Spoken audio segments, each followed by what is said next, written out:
विद्यार्थी मित्रांनो नमस्कार. इयत्ता 10वीच्या राज्यशास्त्रातील दुसऱ्या प्रकरणाचा आपण विचार करत आहोत. निवडणूक प्रक्रिया. पहिल्या 2 भागांमध्ये आपण निवडणूक प्रक्रियेशी संबंधित बऱ्याच बाबी समजून घेतल्या. दुसऱ्या व्हिडिओमध्ये आपण निवडणूक आयोगाची कामे यावर तपशीलवारपणे चर्चा केली आणि आज प्रकरणाच्या या शेवटच्या भागामध्ये आपण मतदारसंघांची पुनर्रचना, आचारसंहिता म्हणजे काय, मुक्त व न्याय्य वातावरणातील निवडणुका आणि निवडणुकांमधील सुधारणा या मुद्द्यांचा ठळकपणे आणि विस्ताराने विचार करणार आहोत. मतदारसंघांची पुनर्रचना जी आहे त्याच्याबद्दल आपण विस्ताराने माहिती घेऊया. संसदेमध्ये कनिष्ठ सभागृह अर्थात लोकसभा अत्यंत महत्त्वाची आहे. लोकसभेची एकूण सदस्य संख्या आहे 543, 543. संपूर्ण भारतीय संघ राज्यामध्ये एकूण 543 लोकसभा मतदारसंघ आहेत. हे महत्त्वाचं आहे. संपूर्ण भारतीय संघ राज्यामध्ये सर्व घटक राज्ये आणि केंद्रशासित प्रदेश मिळून 543 लोकसभा मतदारसंघ आहे. याचा अर्थ काय की या 543 लोकप्रतिनिधींपैकी प्रत्येक प्रतिनिधी म्हणजे खासदार किंवा मेंबर ऑफ पार्लमेंट हा एका लोकसभा मतदारसंघाचं प्रतिनिधित्व करतो. Each of the member of parliament represents one Lok Sabha constituency. हे महत्वाचं आहे. मग या लोकसभा मतदारसंघांची निर्मिती कोण करतं हा मुद्दा विसरायचा नाही. निवडणूक आयोगाची परिसीमन समिती, त्याला डिलिमिटेशन कमिशन म्हणतात. ही निवडणूक आयोगाची परिसीमन समिती ही मतदारसंघांची निर्मिती करत असते किंवा पुनर्रचना करत असते. सध्या एक ताजं उदाहरण तुम्हाला सांगतो. 370 कलम गेल्या वर्षी रद्द झाल्यानंतर जम्मू काश्मीर ज्याला घटक राज्याचा दर्जा होता त्या ठिकाणी आता केंद्रशासित प्रदेश 3 निर्माण झालेले आहेत. एक काश्मीर, 2 जम्मू आणि 3 लेह लडाख. याप्रमाणे 3 केंद्रशासित प्रदेशांमध्ये तिथल्या विधानसभांची जी पुनर्रचना करण्याचं काम सुरू आहे ते परिसीमन समितीच्या मार्फत चालू आहे. देशभरामध्ये सर्व लोकसभा मतदारसंघांची पुनर्रचना, त्या घटक राज्यातल्या विधानसभा मतदारसंघांची पुनर्रचना करण्याचं काम ही डिलिमिटेशन कमिशन किंवा परिसीमन समिती करीत असते. त्यामुळे मतदारसंघांची पुनर्रचना हा महत्त्वाचा मुद्दा आहे आणि ही पुनर्रचना नेमकं कोण करतं तर निवडणूक आयोगाच्याच अखत्यारीमध्ये परिसीमन समिती येते. किंबहुना तो निवडणूक आयोगाच्या कामकाजाचा एक अविभाज्य घटक आहे किंवा अंग आहे. त्याला इंग्रजीमध्ये डिलिमिटेशन कमिशन असं संबोधलं जातं आणि मतदारसंघांची निर्मिती किंवा पुनर्रचना करण्याचं काम ही परिसीमन समिती किंवा डिलिमिटेशन कमिशन करत असतो. लक्षात ठेवायचं आहे.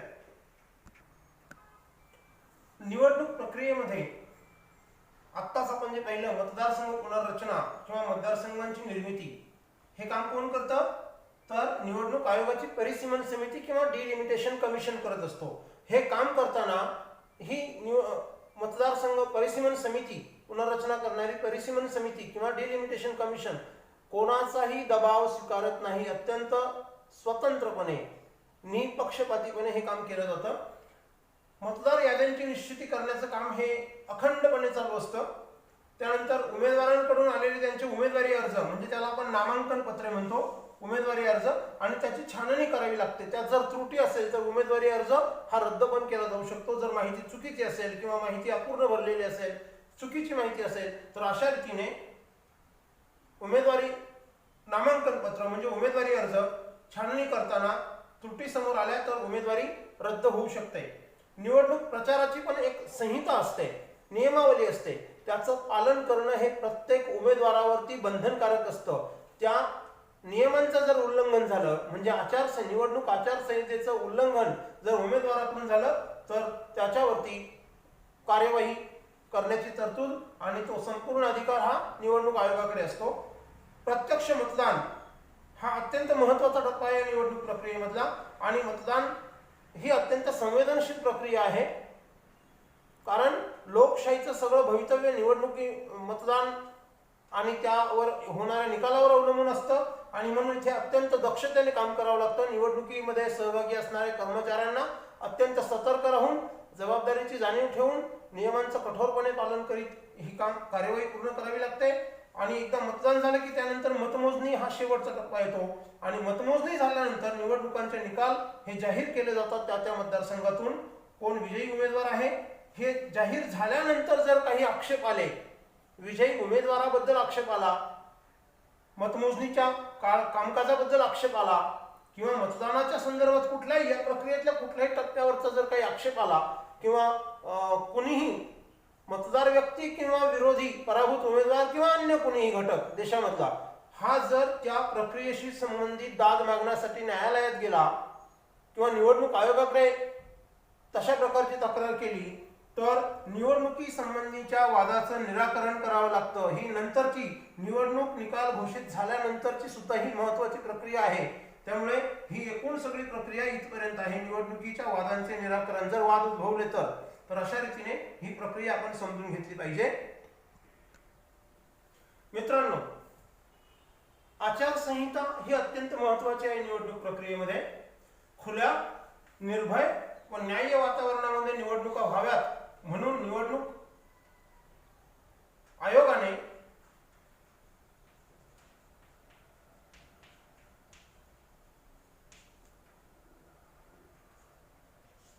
राबविलेली ही उपाययोजना आहे जिला आपण आचारसंहिता म्हणतो. इंग्रजीत त्याला कोड ऑफ कंडक्ट असं म्हटलं जातं. निवडणुकीमधील गैरप्रकारांना आळा घालण्याचा प्रयत्न आचारसंहितेतून करण्यात आलेला आहे. ही आचारसंहिता निवडणुकीची राज्य शासन किंवा केंद्र शासन या दोहोंना बंधनकारक आहे. म्हणजे त्यांनी आचारसंहितेचं पालन केलं पाहिजे, त्यासाठी ते बांधील आहेत नियमानुसार निवडणुकीच्या काळामध्ये देखील. यामुळे काय झालं, आचारसंहितेमुळे सर्वसामान्य मतदारांचा लोकशाही व्यवस्थेवरील विश्वास अधिक दृढ होण्यास मदत झालेली आहे. मित्रांनो, एक महत्त्वाची गोष्ट लक्षात घ्या. भारत स्वतंत्र झाला आणि 26 जानेवारी 1950 पासून आपण संविधान स्वीकृत केलं आणि संविधानाप्रमाणे या देशाचा राज्यकारभार सुरू झाला. पहिले मुख्य निवडणूक आयुक्त सुकुमार सेन यांच्याबद्दलची आपण माहिती घेतलेली आहे. अत्यंत प्रतिकूल परिस्थितीमध्ये त्यांनी 1952 ची लोकसभेची सार्वत्रिक निवडणूक, 1957 ची दुसरी लोकसभा सार्वत्रिक निवडणूक त्यांनी अत्यंत प्रतिकूल परिस्थितीमध्ये यशस्वीपणे पार पाडलेली हे आपण बघितलं. खरं तर डॉक्टर बाबासाहेब आंबेडकरांचे एवढे मोठे ऋण आहेत. त्यांनी संविधानाच्या निर्मितीतच या साऱ्या गोष्टींची तरतूद केलेली आहे. त्याचं कारण काय आपण बघितलं. अगदी सुरुवातीला प्रकरणाच्या निवडणूक आयोगाची निर्मिती ही भारताच्या संविधानाने केलेली आहे. ही घटनात्मक स्वायत्त संस्था आहे. हिच्यावर कोणाचंही दडपण असू शकत नाही. ना राष्ट्रपती, ना पंतप्रधान, ना कोणत्याही राज्याचा मुख्यमंत्री निवडणूक आयोगावर दबाव आणू शकतो, हे कोणालाही शक्य नाहीये. अत्यंत निर्भय वातावरणात स्वतंत्रपणे निर्णय घेण्याची संपूर्ण मुभा फक्त संविधानाच्या चौकटीत राहून, संविधानाच्या चौकटीच्या बाहेर जाऊन निवडणूक आयोगाला देखील काम करता येत नाही. कारण तो संविधानाचं ते एक अपत्य म्हटलं पाहिजे. संविधानाच्या अंगीकृत त्याची निर्मिती झालेली आहे निवडणूक आयोगाची. त्यामुळे संविधानाची चौकट राखून काम करणं हे त्यांना देखील बंधनकारक आहे. महत्वाचा मुद्दा जो मला सांगायचा आहे, सुकुमार सेन हे भारताचे पहिले मुख्य निवडणूक आयुक्त होते. संविधानाद्वारे निवडणूक आयोगाच्या कामांची निश्चिती, जबाबदाऱ्यांची निश्चिती, आचारसंहितेची निश्चिती ऑलरेडी होती. तरी पण 52च्या निवडणुकीपासून तर मधल्या काळामध्ये ज्या ज्या सार्वत्रिक निवडणुका झाल्या, भारताच्या अनेक भागामध्ये निवडणुकींमधील गैरप्रकारांवर रंजकपणे सिनेमे देखील आलेले आहेत. प्रादेशिक भाषांमध्ये सिनेमे आहेत, हिंदीमध्ये अनेक सिनेमे आहेत की ज्या सिनेमांमधून वेगवेगळ्या घटक राज्यांमधल्या निवडणुकीतली दृश्य दाखवली जातात. मतदान केंद्र कसे बळकावले जात होते, मतपेट्या कशा पळवल्या जात होत्या, मतदारांना धमकावलं कसं जात होतं. अनेक ठिकाणी तुम्हाला सिनेमांमध्ये ही दृश्य दिसतील. मनोरंजनाचा भाग सोडून द्या, पण गंभीरपणे या लोकशाहीकडे जर बघितलं जाईल तर ती अधिक मजबूत होईल. मग एक महत्वाचं काम एका व्यक्तीने केलेलं आहे. खरं तर मला या ठिकाणी आज खेद वाटतो. या राज्यशास्त्राच्या प्रकरणात त्यांचा नामोल्लेख आणि त्यांचं चित्र देखील विद्यार्थ्यांना माहीत व्हावं म्हणून असायला पाहिजे होतं, जे दिलं गेलेलं नाही. म्हणून मी आवर्जून त्यांचा उल्लेख या ठिकाणी करतोय. भारताच्या निवडणूक आयोगाचे 10वे मुख्य निवडणूक आयुक्त TN शेषन IAS अधिकारी होते. अत्यंत तल्लख बुद्धीचे आणि कर्तव्य कठोर अधिकारी होते TN Seshan. T N Seshan यांनी अत्यंत महत्वाचं काम काय केलेलं आहे, त्याआधी सुकुमार सेन यांच्या नंतर 8 आयुक्त झाले निवडणूक आयोगाचे, एक निवृत्त झाला की पुढचा, असे 8 झाले. सुकुमार सेन पहिले होते, त्यानंतरचे 8 म्हणजे एकूण 9. आणि 1990 साली भारत निवडणूक आयोगाचे 10वे मुख्य निवडणूक आयुक्त म्हणून टी एन शेषन यांनी सूत्रे स्वीकारली. 1996 पर्यंत ते निवडणूक आयोगाचे मुख्य निवडणूक आयुक्त होते. त्यांच्या कारकिर्दीमध्ये भारत निवडणूक आयोगाने संपूर्णपणे आपली कात टाकली. त्यांनी वेगळं काहीच केलं नाहीये. त्यांनी फक्त निवडणूक आयोगाच्या अधिकारांचा प्रभावीपणे वापर केला. मतदारांमध्ये राजकीय जागृती निर्माण झाली आणि इतका कठोर जे पालन आहे, ज्याला आपण कोड ऑफ कंडक्ट किंवा आचारसंहिता म्हणतो, याचं अत्यंत कठोरपणे पालन करण्याची कार्यवाही टी एन शेषन यांच्या कारकिर्दीपासून खऱ्या अर्थाने सुरू झाली. आणि त्यामुळे निवडणूक आयोगाची ताकद काय आहे लोकशाही व्यवस्थेमध्ये हे सर्वसामान्य मतदाराला देखील समजायला लागलं. ही अत्यंत महत्वाची गोष्ट आहे. म्हणून टी एन शेषन यांच्याबद्दल आंतरजालाच्या मदतीने अधिक माहिती मिळवा. त्यांनी नेमकं काय केलेलं आहे, मुख्य निवडणूक आयुक्त म्हणून त्यांचं काय योगदान आहे, याबद्दल आपण अतिरिक्त माहिती मिळवावी, वाचावी, असं मी आपल्याला आवाहन करतो. मित्रांनो, मुक्त व न्यायी निवडणुका घेण्यामागील आव्हाने. भारत हे खंडप्राय असं संघराज्य आहे. लेह, लडाख, काश्मीर पासून तर कन्याकुमारी आणि मुंबई तर तिकडे म्यानमारच्या सीमेपर्यंत, मिझोरमची पूर्व सीमा, नागालँड, मणिपूरची पूर्व सीमा, अरुणाचल प्रदेशची, आसाम, चीन आणि म्यानमारला लागून असलेली सीमा, इतका प्रचंड मोठा भौगोलिकदृष्ट्या विस्तृत देश, भौगोलिक विस्तार हे एक मोठं आव्हान आहे. आणि मतदार संख्या, देशाची एकूण लोकसंख्या आज 130 कोटीच्या पुढे गेलेली आहे. पण त्याच्यामध्ये 18 वर्षे पूर्ण केलेले नागरिक किंवा 18 वर्ष आणि त्यापेक्षा अधिक वय असलेले 17व्या लोकसभेच्या निवडणुकीमध्ये 91 कोटी 10 लाख मतदार होते अधिकृत. भारतीय निवडणूक आयोगाच्या आकडेवारीनुसार 91 कोटी आणि 10 लाख मतदारांनी 17व्या लोकसभेमध्ये आपला निवडणूक हक्क बजावलेला आहे.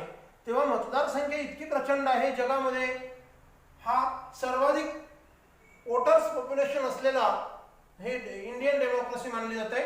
आणि म्हणून भौगोलिक विस्तार आणि वोटर्स पॉप्युलेशन याचा विचार करता हे प्रचंड मोठा आव्हानात्मक काम आहे. It's a biggest challenge in front of the election commission of India. मग कायद्याच्या चौकटीत राहून या आव्हानांचा सामना करायचा आहे. निवडणूक आयोगाकडे काय भारतीय संरक्षण दलाची आयुध दिलेली नाहीये, अण्वस्त्र दिलेली नाहीये, ती सीमेवर वापरायची आहे. निवडणूक आयोगाची आयुध म्हणजे आचारसंहितेचे नियम.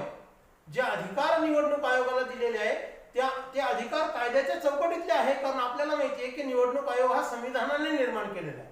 मग निवडणूक आयोगाला एवढ्या मोठ्या आव्हानात्मक परिस्थितीत काम करताना फक्त आणि फक्त निवडणूक आयोगाला बहाल केलेले कायदेशीर अधिकार, त्या चौकटीत, त्या फ्रेमवर्क मध्येच या सगळ्या आव्हानांचा मुकाबला करायचा आहे. मग बघूया कोणकोणत्या आव्हानांचा सामना या कायद्याच्या चौकटीत राहून निवडणूक आयोग करतो आहे. नंबर 1, निवडणुकी दरम्यान आर्थिक गैरव्यवहार होतात. फायनान्शियल मॅलप्रॅक्टिस कसे होतात? मतदारांना वेगवेगळ्या मार्गाने प्रलोभने देणे, वस्तू रूपाने देणे, घरपोच पोहोचविणे, असे प्रकार घडतात. आणि म्हणून निवडणुकी दरम्यान प्रत्येक मतदारावर निवडणूक आयोगाचे कॅमेरे नजर रोखून असतात. तो जिथे जिथे जाईल प्रचाराला तिथे तिथे निवडणूक आयोगाचे कॅमेरामॅन असतात. त्याच्या सगळ्या प्रत्येक हालचालीवरती कॅमेरे रोखलेले असतात. दिवसभराचा खर्चाचा अहवाल त्याला रोज तपशीलवारपणे द्यावा लागतो. आणि जर तो दिला नाही, त्याच्यामध्ये जर अनियमितता आढळून आली तर त्याच्यावर कारवाई देखील होते, उमेदवार कोणत्याही पक्षाचा असो. तो अगदी सत्ताधारी पक्षाचा असला तरी त्याला क्षमा नाहीये. म्हणून आर्थिक व्यवहारांवरती, काही गैरव्यवहारांवरती निवडणुकी दरम्यान नियंत्रण ठेवणं हे एक मोठं आव्हानात्मक काम आहे. पण निवडणूक आयोग अत्यंत सक्षम रीतीने ते पार पाडण्याचं काम करीत असतो. दुसरी गोष्ट, ही सगळ्यात मोठी डोकेदुखी आहे, म्हणून उमेदवारांच्या अर्जांची छाननी करताना निवडणूक आयोगाचे अधिकारी अत्यंत सतर्क असतात. काय आव्हान आहे हे? अनेक राजकीय पक्षांचे उमेदवार किंवा अपक्ष उमेदवार हे निवडणूक नामांकन पत्र सादर करतात तेव्हा त्यांची गुन्हेगारी पार्श्वभूमी तपासली जाते. क्रिमिनल बॅकग्राऊंड त्यांचं पाहिलं जातं. गंभीर स्वरूपाचे गुन्हे असलेल्या उमेदवारांचे उमेदवारी अर्ज रद्द करण्याची तरतूद न त्याच्यामध्ये अजून सुधारणा लोकसभेने किंवा संसदेने अधिक कठोर कायदे दुरुस्ती करण्याची गरज आहे. त्यानंतर अनेक उमेदवार ते राजकीय पक्षांचे असतात किंवा अपक्ष असतात, ते मतदारांमध्ये हिंसा घडवून आणतात. अनेक ठिकाणी असे प्रकार घडतात. त्याच्यावरती बऱ्याच प्रमाण खूप कमी झालेलं आहे सुदैवाने, पण अजूनही 100% ते थांबलेलं नाहीये. काही ठिकाणी हिंसा घडून येते आणि मतदारांमध्ये सगळ्यात महत्वाची गोष्ट आहे की दहशत निर्माण केली जाते अप्रत्यक्ष रीतीने. प्रत्यक्ष नव्हे तर अप्रत्यक्षपणे मतदारांमध्ये निर्माण केलेली दहशत हे एक निवडणूक आयोगासमोरचं फार मोठं आव्हान आहे. पण निवडणूक आयोगाला त्याचं श्रेय दिलं पाहिजे की ही दहशत मोठ्या प्रमाणावर अलीकडच्या काळात आचारसंहितेच्या माध्यमातून निवडणूक आयोगाने कमी केलेली आहे. ती 0 लेवलवर आणण्याचे प्रयत्न निवडणूक आयोग 100% करीन. फक्त या शेवटच्या 2 आव्हानांवरती कोण काम करील हे आपल्या हातात नाही आहे. याला भारतीय संसदच निर्णय घेऊ शकते, कारण संसदेच्या हातामध्ये आहे जास्तीत जास्त कठोर कायदे करणं आणि कायद्यात दुरुस्ती करणं. आहे त्या कायद्यात दुरुस्ती करून राजकीय पक्षांवरती वर्षानुवर्षे आणि दशकानुदशके ठराविक कुटुंबांचा जो प्रभाव राहिलेला आहे हा ज्या दिवशी संपुष्टात येईल आणि खऱ्या अर्थानं ते राजकीय पक्ष हे जनतेचे पक्ष होतील आणि सातत्याने त्या पक्षांचं नेतृत्व करणारे नेते हे कुठलीही राजकीय पार्श्वभूमी नसलेल्या कुटुंबांमधून सातत्याने बदलत राहतील, तेव्हा खऱ्या अर्थानं लोकशाही अधिक गतिमान होईल असं माझं व्यक्तिगत मत आहे.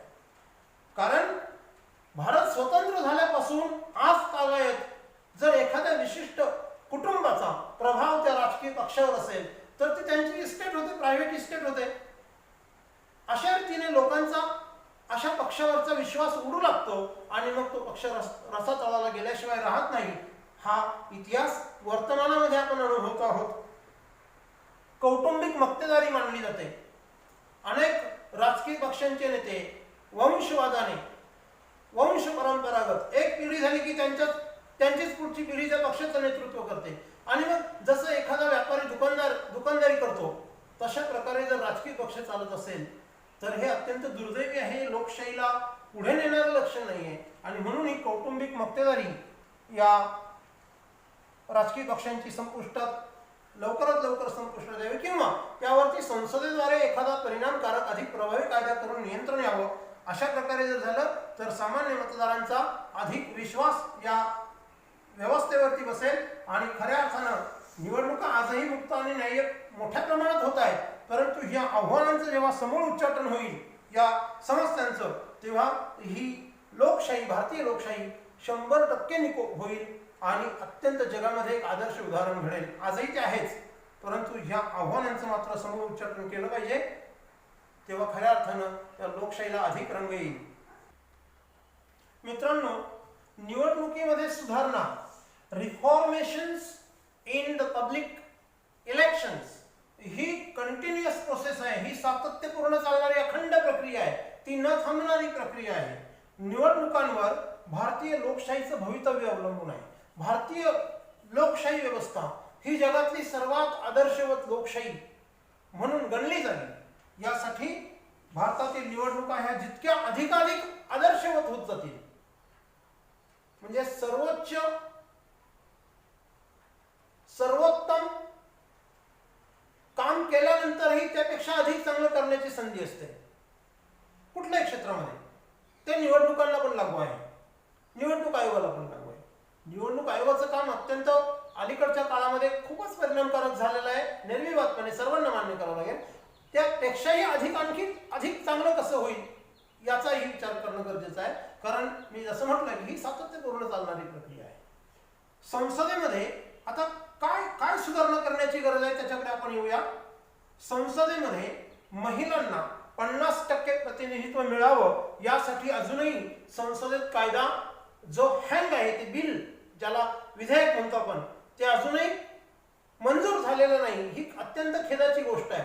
तुम्ही एक काम करा, आंतरजालावर जाऊन सर्च करा, किती वर्षांपासून महिलांना संसदेत राजकीय आरक्षण मिळावं म्हणून पटलावर ठेवलेलं विधेयक किती वर्षांपासून लोकसभा आणि राज्यसभेमध्ये प्रलंबित आहे. जस्ट हे सर्च करा आणि आपल्या लक्षात येईल की 2 दशकाहून अधिक काळ लोटलेला आहे. देशाच्या एकूण लोकसंख्येमध्ये महिलांची लोकसंख्या कमी अधिक प्रमाणात 50% आहे.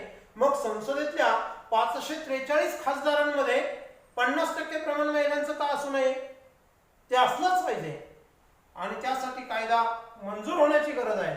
संसदेमध्ये प्रतिनिधित्व करणाऱ्या सर्व राजकीय पक्ष आणि अपक्षात लोकप्रतिनिधींनी यावरती सकारात्मक विचार करायला हवा.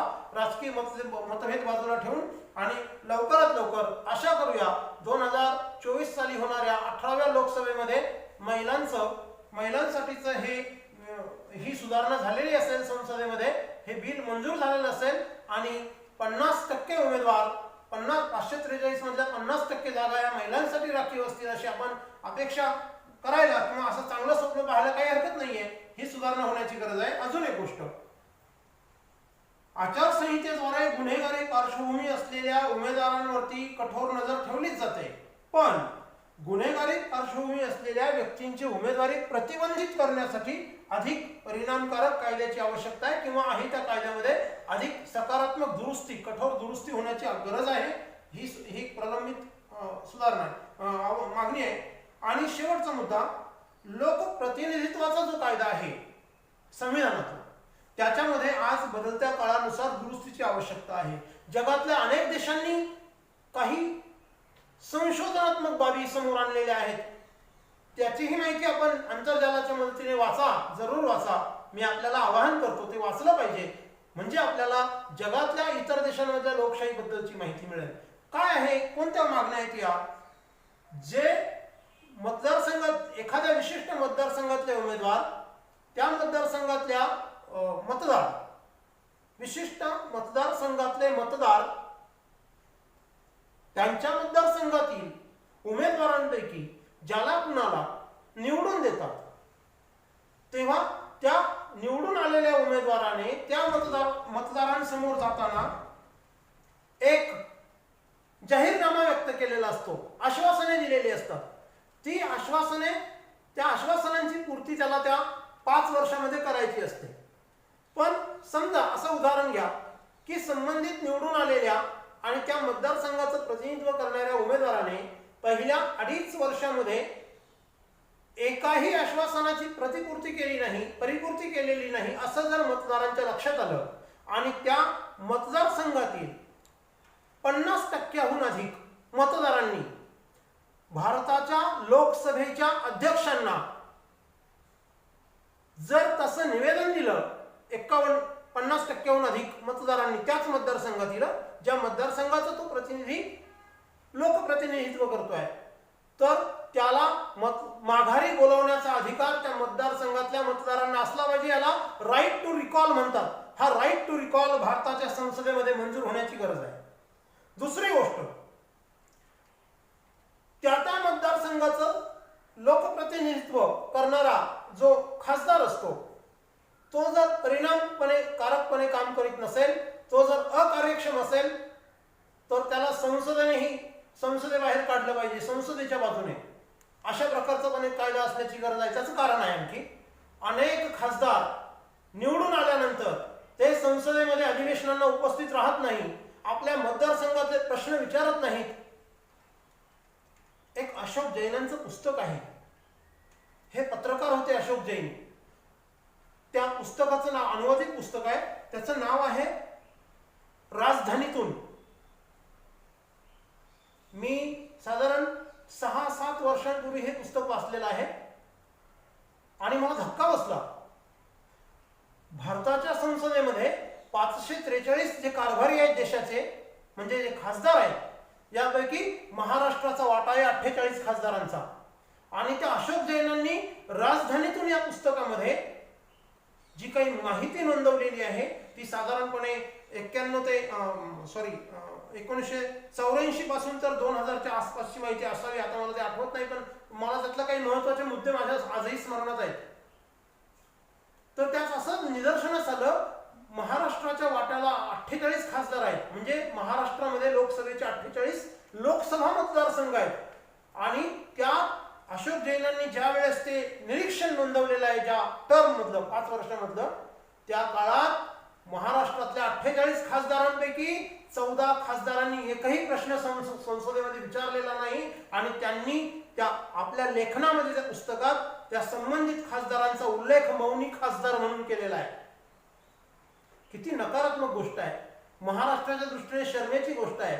लोक आशेने बघतात सरकारकडे, आपल्या मतदारसंघाचा विकास व्हावा हे प्रत्येक मतदाराला वाटतं. आणि अशा परिस्थितीमध्ये निवडून दिलेले उमेदवार जर त्यांचाच विकास करत असतील तर ती लोकशाही ही खऱ्या अर्थानं लोकशाही असू शकत नाही. आणि म्हणून अशा प्रकारच्या अकार्यक्षम खासदाराला, ज्याचं तिथं सहभाग नाहीये कामकाजामध्ये, 90% सहभाग हा बंधनकारक केला पाहिजे संसदेमध्ये. प्रत्येक अधिवेशनामध्ये, प्रत्येक प्रक्रियेमध्ये किमान 90% उपस्थिती असलीच पाहिजे. ज्याची 90% पेक्षा कमी उपस्थिती आहे अशा खासदाराला संसदेने, लोकसभा अध्यक्षांनी घरी पाठवण्याची तरतूद कायद्यामध्ये यायला हवी. लोकप्रतिनिधित्वाच्या ही गरज आहे पुढच्या पिढ्यांसाठी. भारताची लोकशाही व्यवस्था अधिक मजबूत करण्यासाठी अशी मागणी नागरिकांनी करायला हवी.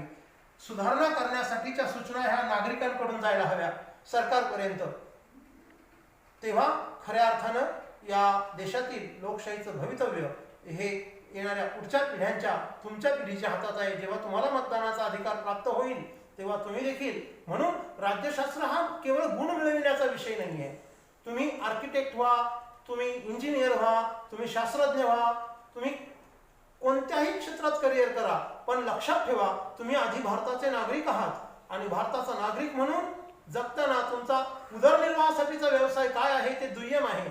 सर्वप्रथम राष्ट्र आहे. आणि म्हणून राष्ट्राबद्दलची माझी कर्तव्य काय, माझ्या देशात कोणत्या प्रकारचं शासन आहे, त्याच्या सगळ्या बाबी मला नागरिक म्हणून, मतदार म्हणून माहिती असणं गरजेचं आहे. या अंगाने राज्यशास्त्र शिकण्याची गरज आहे असं मला वाटतं. या ठिकाणी तरी देखील काही सकारात्मक गोष्टी आहेत त्या आपण पाहिल्या पाहिजे. जसं मी TN शेषन यांनी भूतपूर्व सुधारणा निवडणूक आयोगाच्या माध्यमातून केलेल्या मी तुम्हाला सांगितलेल्या आहे. 10वे मुख्य निवडणूक आयुक्त होते. 17वी जी लोकसभा निवडणूक झाली मित्रांनो 2019 मध्ये, या निवडणुकीच्या दरम्यान ची काही वर्तमानपत्रातली कात्रणं मी तुमच्यासमोर ठेवतो आहे.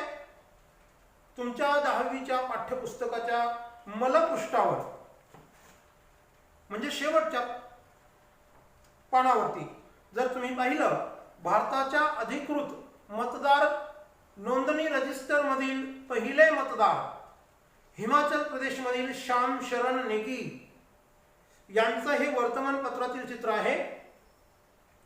त्यांनी 1952च्या निवडणुकीपासून तर, म्हणजे पहिल्या सार्वत्रिक लोकसभा निवडणुकीपासून तर 17व्या लोकसभा निवडणुकीपर्यंत मतदान केलेलं आहे. ते आजही आपल्या सोबत आहेत.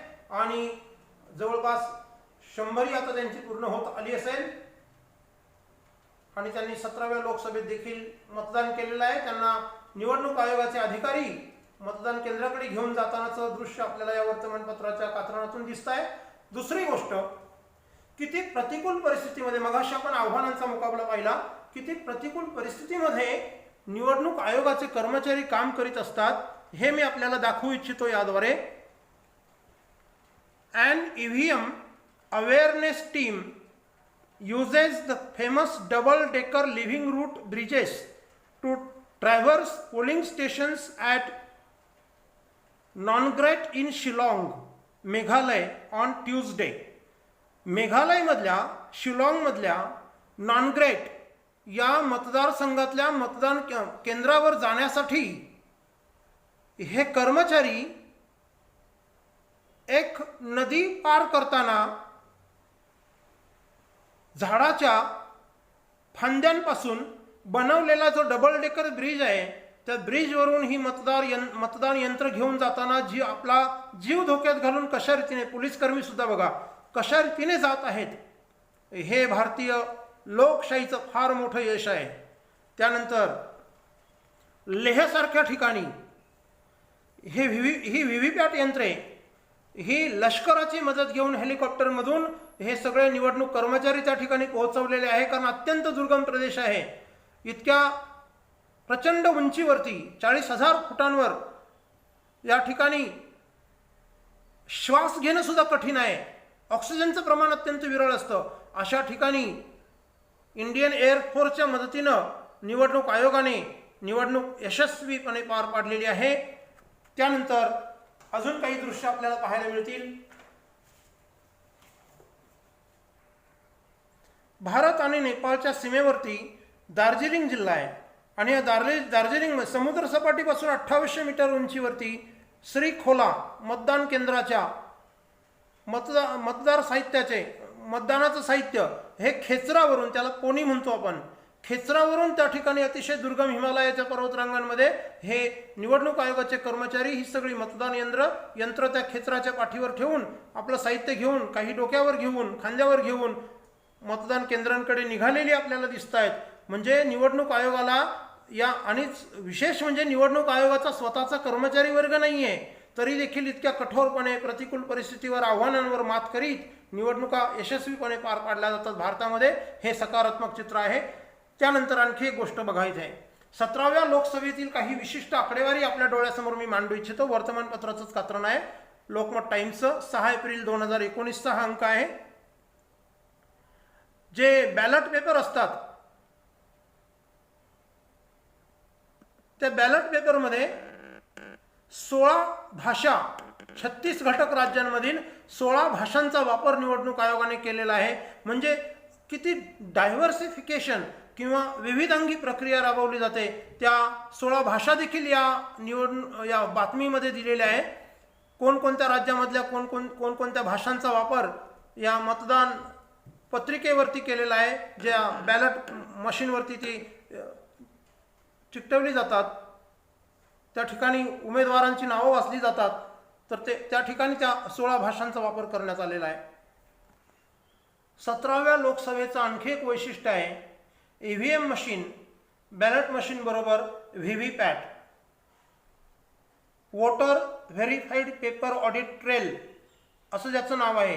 हे व्हीव्हीपॅट यंत्र हे निवडणुकीतील पारदर्शकता, कारण अनेक राजकीय पक्षांनी काही आक्षेप नोंदवलेले होते EVM मशीनवरती, आणि म्हणून त्यात अधिक पारदर्शकता आणण्यासाठी प्रत्येक मतदाराने केलेलं मतदान हे कोणत्या उमेदवाराला केलेलं आहे ते मतदान केंद्र सोडण्यापूर्वी EVM मशीनच्या शेजारीच व्हीव्हीपॅट मशीन असतं आणि तिथे प्रत्येक मतदाराला मतदान करताना काही सेकंद उभं राहून त्या ठिकाणी खात्री करता येते मी ज्या उमेदवाराचं बटन दाबलेलं आहे निवडणूक चिन्हाचं त्यालाच ते मतदान गेलं का हे तो प्रत्येक मतदार खात्री करूनच त्या केंद्रातून बाहेर पडू शकतो. आणि म्हणून निवडणुकी दरम्यान कुठल्याही प्रकारचा संशय मतदारांच्या मनात, देशवासियांच्या मनात राहू नये म्हणून हे व्हीव्हीपॅट मशीन आलेलं आहे. हे महाराष्ट्र टाइम्समधील ही बातमी आहे. 17व्या सार्वत्रिक लोकसभा निवडणुकी संदर्भातलं हे आर्टिकल आहे. आपण हे जरूर वाचलं पाहिजे असं मला वाटतं.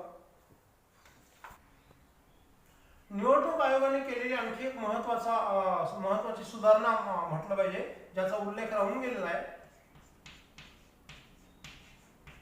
नोटा. याचा फुल फॉर्म आहे नन ऑफ द अबव.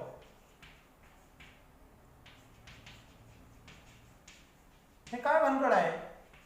उमेदवारांची नावं म्हणजे मतपत्रिका जी त्या यंत्रावर बॅलट पेपरवरती चिकटवली जाते त्यामध्ये सर्वात शेवटी बॅलट पेपरवर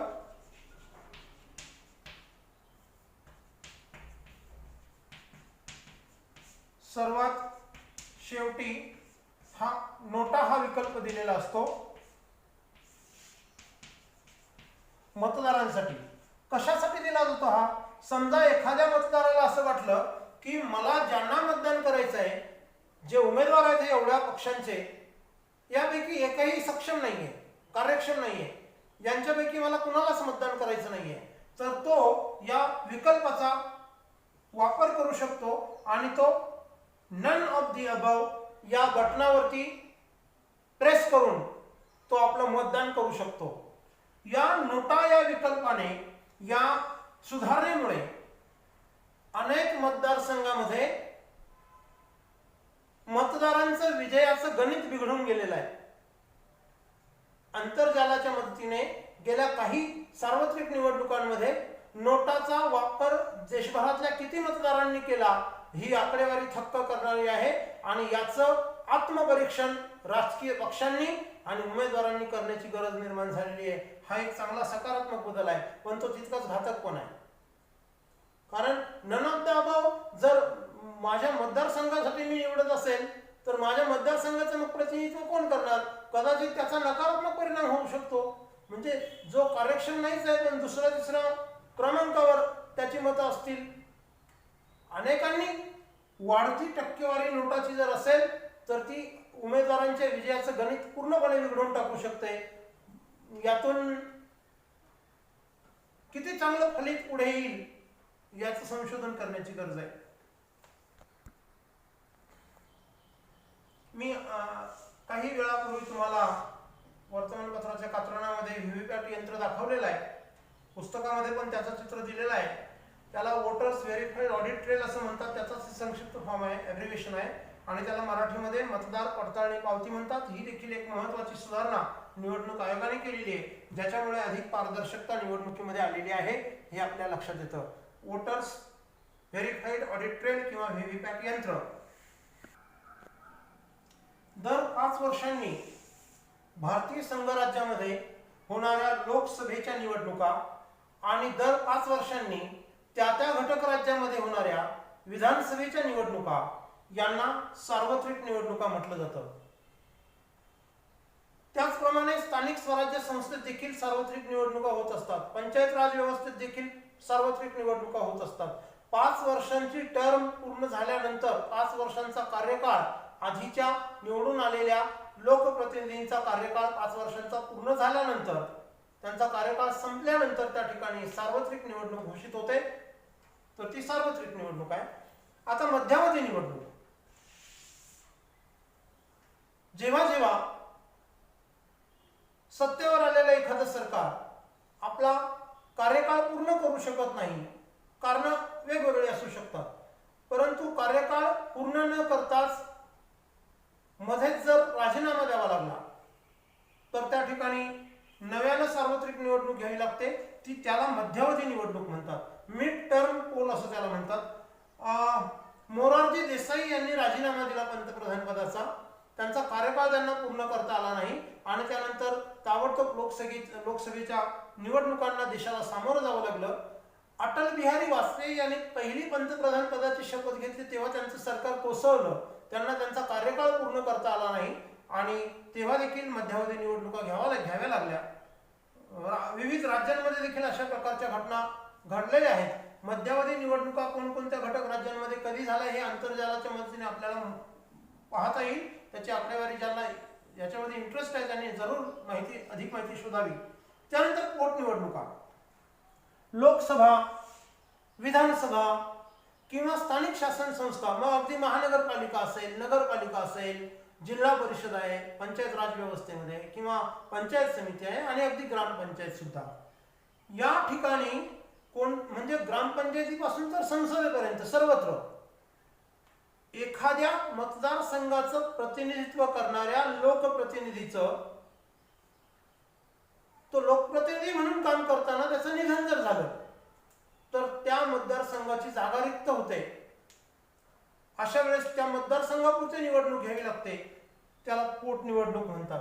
किंवा दुसरा ऑप्शन आहे, एखाद्या मतदारसंघाच्या लोकप्रतिनिधीने लोकसभेपासून ग्रामपंचायतीपर्यंत आपल्या कार्यकाळ पूर्ण होण्याआधीच त्या लोकप्रतिनिधित्वाचा राजीनामा दिला असेल तर ती जागा रिक्त होते. त्या मतदारसंघाची लोकप्रतिनिधीची जागा रिक्त होते आणि त्या ठिकाणी जी निवडणूक घ्यावी लागते त्याला देखील पोटनिवडणूक म्हणतात. तर अशा प्रकारे निवडणुकांचे हे 3 प्रकार आहेत: सार्वत्रिक निवडणूक, मध्यावधी निवडणूक आणि पोटनिवडणूक. अशा रीतीने मित्रांनो आपण निवडणूक प्रक्रियेचा विस्तृतपणे अभ्यास या ठिकाणी केलेला आहे. हे प्रकरण आज पूर्ण झालेलं आहे. आपणास एक विनंती करतो, कोविड-19 पॅन्डेमिकचा काळ चालू आहे.